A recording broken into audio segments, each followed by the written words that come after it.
And let's turn around to the different markets. So over the last couple of years, a few years ago, there was quite a bit of a vacuum that developed in terms of what is the premier editing tool for the tier one theatrical and movie creation. Yep.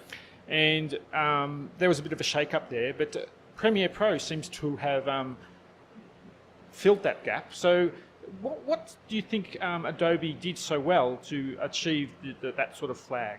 I think, the primary thing was there were some things that happened in the market that obviously created the opportunity. Yeah. But I think it was really our intense focus on our professional customer. We make a living by basically being paid by professional users for their tooling. So we wanted to make sure that there was the absolute most rock solid, performant, and user experience oriented product for what they needed to accomplish.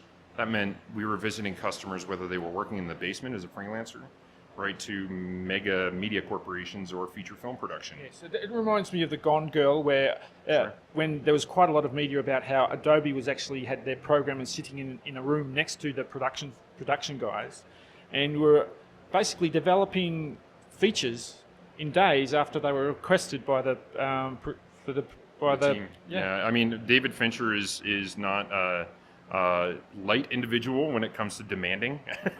And I think we showed our commitment to the professional market. Absolutely. I think it's one of the reasons why I think that side of the industry really gave you a look. It's really about getting their attention.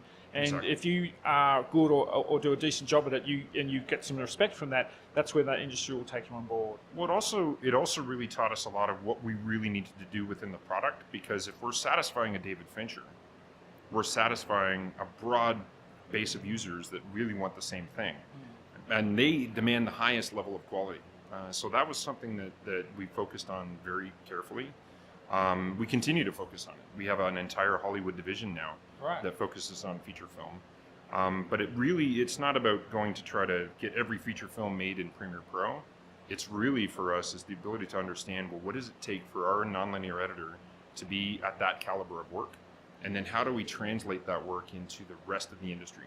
And that's one of the reasons why I think, to your earlier question, we're in that position that we are.